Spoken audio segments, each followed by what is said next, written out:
Hello everyone, and thank you for watching. Thank you for taking some time from your busy schedules just to watch this short video. Today I'm gonna quickly try to summarize the idea of online gaming and problems of it. So, first problem I'm gonna focus on is success. A successful games make failures. And how does that work, you might ask?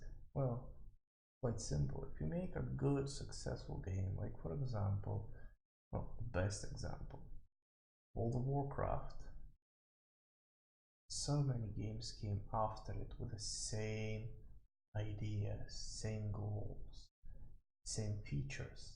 None of them actually brought anything decently new, showing that success indeed brings failure. And it's up to the people, to the clients, to the users, be the ones to process this failure and push it back. And that's how it works in every other aspect of business everywhere else, except online gaming.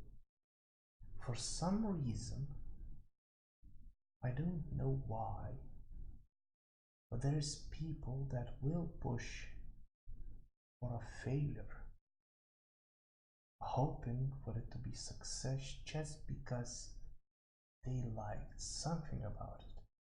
They don't like the whole thing, they don't like the whole package, they like just one thing out there and they think it's worth their time, their investment. I got in so many fights over Bless Online. People said, oh, the game is great, it's quite fun, there's quite a few things in it. And I simply said, it's gonna die. It's not gonna survive because all of these things you mentioned are not new. It's just another game from the same pile. It's just another rusty needle. Just they threw it into a paint bucket and it came out as new. So the first point, success brings failure. Second point of online gaming problems is users unable to comprehend who's responsible for the game, its development, and its outcome. Everybody tends to focus their aim at developers. It's their fault, they made the game, and the game is shit because they suck at it. Oh, but that's not true. The ones responsible are the ones that pay their salaries. Developers are gamers just like everybody else. They spent years upon years of studying the craft that would allow them to develop games, and you believe that their goal was just to make money? No, if they wanted to make money, they would have chose another branch. They would have went with apps, they would have went with simply programming for companies, which makes you a lot more money than developing games. So when you attack these people, you kill their only goal in life. You push them down. You should see them as artists. They're trying their best to make something out of nothing. Because what they're given is simply words, make us money. Here's the guidelines. If you don't follow it, well, go look for another company. And of course, nobody wants to be out of job. Everybody has families to feed, houses to keep, taxes to pay. We don't want to be jobless, of course.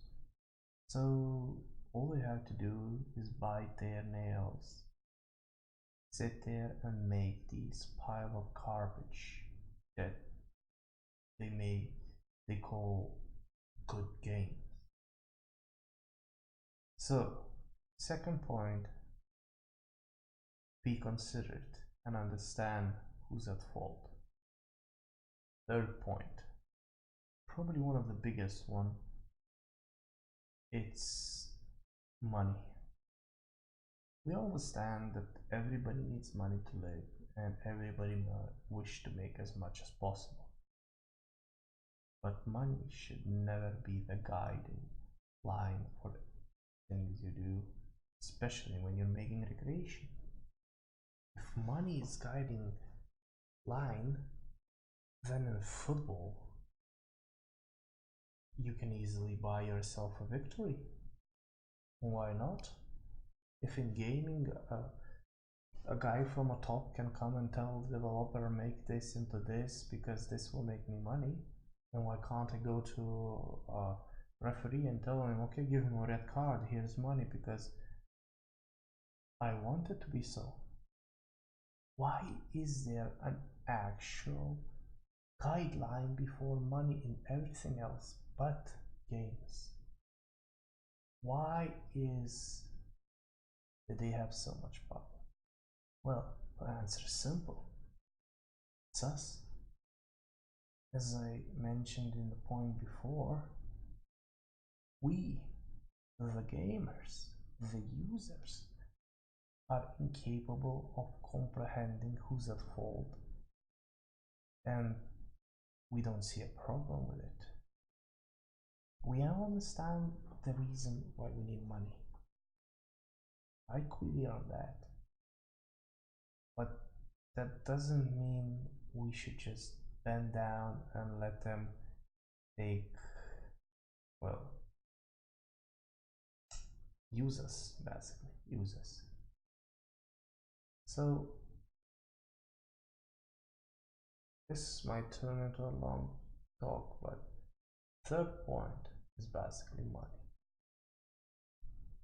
Fourth point is the users. Yes, now we get to the actual user part where I will go into detail of what it is. So we don't see ourselves as clients, we see ourselves as gamers, as the Kermans of gaming. We play these games, we evaluate them, and we feel proud of it.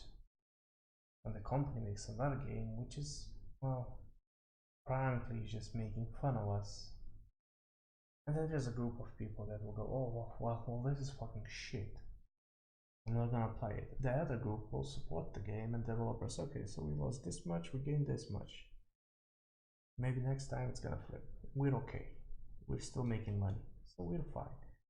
And the reason is we don't see ourselves as clients. You go to a shop, buy an apple, take a bite, it's rotten, you bring it back. In gaming, it works differently. In gaming, it works like this. You go to a shop, you buy an apple, take a bite, it's rotten. Half will bring it back, the other half will eat it and say it's good. That's how it is. So the fourth point, as I mentioned, users incapable of comprehending their clients. And the fifth and the final point, quite simple. It's technology. I heard quite a few times that it was mentioned that you can't make this because we don't have the technology. But some of these things were made tens upon tens of years back. They were successful then with much poorer technology, and suddenly we don't have it? Well, that sounds kind of weird. Reality is not the technology that we lack, it's the vision. Why the old games are better than new ones? Because old games had more vision in them. They were already developed before even development started. They knew what they want to make before they started making it. Today, well, some game cases, developers find out before the game's release, what the game is supposed to be, and they have like barely any time to make it, and then they rush, and it turns into a huge, pathetic, and chaotic mess that nobody wants, nobody likes. So the fifth and final point was simple. It was the technology. To summarize all 5 points, none of us will have what we want if we don't start understanding who we are and where we stand as a client in this business. Because we buy a product, we deserve to get the product in the way it's supposed to be. Not half of the product, not small part of the product. Like, imagine if you go to a shop, imagine if you buy rice and they give you one grain and tell you to come tomorrow and pick the other one, and then day after that pick another one. So after a couple of years you might have the whole bag, but you don't know, the shop might close down by then and you get nothing. It's simple. Pick up and don't fight each other. Fight the money, fight the corporations. Be mindful that this is your weapon. Your ability to choose and think for yourself is your weapon. You are the one that makes decisions on what is good and what is bad. So that is all for my talk. Thank you for listening, and I hope you guys will come back again to check it out. See you tomorrow.